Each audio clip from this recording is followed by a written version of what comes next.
That is James Mennie. He is over at the Montreal Gazette. And Jim, so I guess I'd start, because I only found about it this morning, this decision by the CAQ with respect to CLSCs and doctors and how they want things to sort of go from here on in.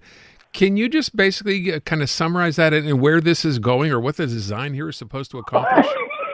It's going back to the 1990s, Aaron. That's where it's going. This is basically a government that is so out of ideas. You're going to say, well, remember, and this was the big thing. How do we stop the overcrowding of ERs? How do we stop the stress on the healthcare system? Right. And the very idea behind the creation of CLSCs was that this was it. Not everybody has to go to the hospital. You're talking to a guy who regularly uses a CLSC. I mean, I'm sure a lot of our listeners as well.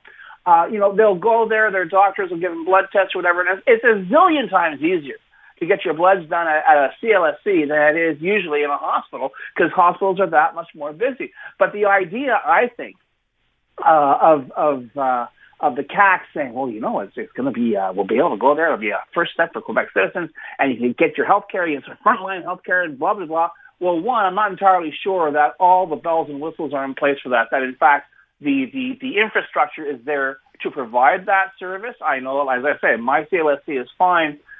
Full scale, or, the scale of medical services, if you had an emergency or even something relatively serious, you'd probably feel a lot better going to your local hospital. But the fact is, above and beyond everything else, I think this is really yet another, even more tattered white flag being raised by the latest Quebec government saying, you know what, we don't have a clue about how to deal with healthcare. So we're just going to take the stuff that we used to do 20 years ago and see if it works. And honestly, I hate to say it this way, Aaron, but when I first saw this story, I'm like, they're just buying time for the next election. They want to try and get the heat off. Oh, it's our innovative idea. Look, the CLSC system's already there, right? So how could this be a problem? When, of course, you and I regularly talk about when he was still in power, so to speak, when he wasn't limping and quacking. Francois Legault's, one of his favorite pastimes was to antagonize doctors of all kinds. So I'm not entirely sure you'll have a lineup of qualified physicians going to, being able to staff CLSCs. But as I say, once again, you and I are talking about it. People hear, oh, well, the government's doing something, even though that something is like, the Quebec's greatest failed hits from the 1990s. I mean, with all the situations, first it's medical specialists, then it's doctors. We had a guy last week, I don't know if you heard this at all, but this new system that the government was trying to put in, this digital system, where you actually have someone in a clinic, like actually on the floor dealing with this, saying all this is done is made things more difficult, not less difficult, because it involves having to actually enter stuff with human interfaces, not just via computer. How come we can't? I shouldn't ask you that. That's a bad question. I was going to say, how come we can't figure this out? And to your point, this just seems to be another way to it's like make busy work in a sense, right? Well, yeah, it's exactly it. And I tell you, the other thing that you just reminded me now, because I don't know if it was the same story or perhaps a sidebar of that story, but they're also thinking about, instead of going to the emergency ward, we're going to have like a Zoom call, and you can show us what's wrong. So you won't have to wait around. Yeah. Except here's the big problem.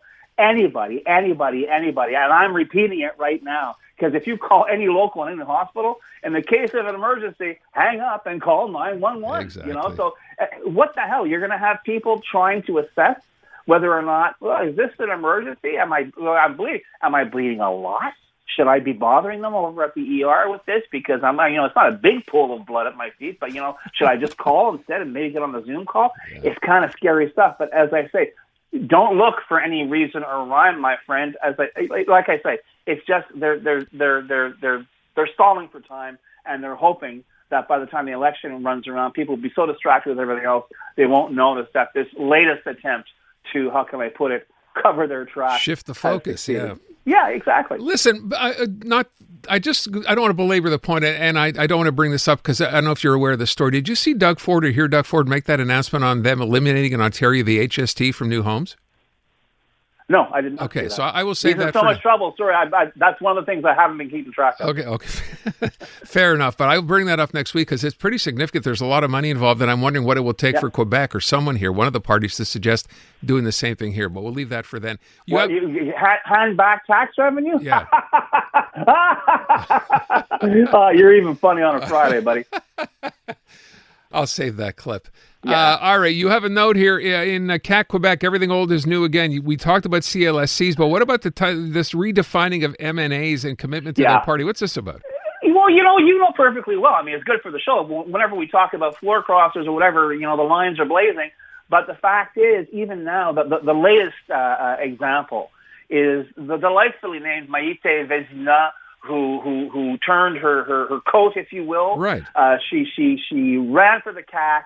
Didn't get into cabinet, got angry, left the CAQ, sat as independent. Now she's defected to the Quebec Conservatives, and she has announced that whereas she has been elected to represent the riding of Rimouski, she is now going to go to the far more conservative-friendly riding of La Pelletrie in the Quebec City area when it comes to the election. Now, this has got at least 700 people, as far as I can tell from this report. 700 people in the riding of Rimouski have basically signed a petition saying this is unacceptable. She should resign, and we should have a by-election. Of course, that's not going to happen, if only because, my God, the general is coming up in October. We're not going to spend another, $8 billion on a by-election just to have the whole thing, go through the whole process again. But once again, is it time, perhaps? And not at just the provincial level, because it's clear that whereas, and you and I have had the conversation, I know, and I say, people should know this is how the system works. There's nothing, it may may anger you, make you gnash your teeth, that someone who got elected under one ticket then decides to go serve with another party. There's nothing wrong, but should there be some safeguards put in? And I'm really wondering, given the reaction from actual voters who don't usually get worked up about that much unless the taxes are potholes, but when you have floor crossers, when you have people who have, as far as some people are concerned, double-crossed the electorate and gone to another party, I'm wondering if it's time for some, yet another commission to be formed and look at, much in the same way as we look at electoral reform, perhaps the reform of the entire party system, whether indeed being a member of a political party, which no matter what the level of government, Aaron, I know they talk about ideology, but really they're just vehicles for fundraising. And whether there should be some kind of, maybe not legal, but some kind of presumption that in governance, that if you run for a party, you stay with that party. And if you decide that, your conscience, because God knows, even in Quebec, we have freedom of conscience, the most you can do is sit as an independent until the end of your term and then figure out what you want to be when you grow up. But, I mean, it's so funny because it's the one thing that people, they really get their hackles up, Aaron. They really feel they've been betrayed, even though in many cases they didn't even know who their MNA or MP was until they decided to cross the floor because they figured they were voting for the head of the party, which, as I keep on saying on this show, is not how our system works. Jim, what is the rationale for wanting to just pick a different riding to run in exactly? Because it's so safe. Up in Quebec City, the Conservatives are around the table up there, buddy. Her odds go up exponentially if she runs in the area of Quebec City. And Rimouski, don't forget, it was a CAQ. They voted for the CAQ, and they're not kind of, how can I put it clearly, they're not bullish on Madame Blanchette Vézina. So basically, the fact that she's leaving town before things get kinky, I think that makes perfect political sense. But once again, it's left a bad taste in a lot of voters' mouths. Yeah. And I mean, we'll see what happens. The other irony, of course, is, and as I keep pointing out, you can hop up and down and say, well, actually, I don't think anybody, when we look at the growing number of people who have suddenly decided not to take another term, who are part of the coalition in Quebec, running for the CAQ anywhere is not a very good political idea in this coming election. But all that said, as I say, people just get angry over this. They really feel that they got screwed over, and I guess to a certain extent they did.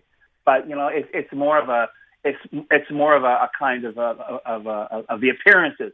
And in fact, is it time perhaps we actually regulated those appearances and we actually put in some guardrails that'll make sure that people, when you vote for somebody, the worst that they can do is turn their back on the party, but not betray completely whatever it is party that you voted for, and basically just sit as an independent till the end of the term. I was going to say something stupid like how self-serving that is, and then I realize this is politics, so don't. Well, say yeah. And, listen, we don't have the monopoly on that here, buddy. It's like this happens all the time, and as I say, it's part of our system. Yeah. But it just rubs people the wrong way, and maybe it is incumbent upon us. And much in the same way as there are people out there who are furious with our ridiculous first-past-the-post system, where you can wind up, like the CAQ did in their second term, with, God knows, a supermajority with a little over 26% of the popular vote. That's preposterous.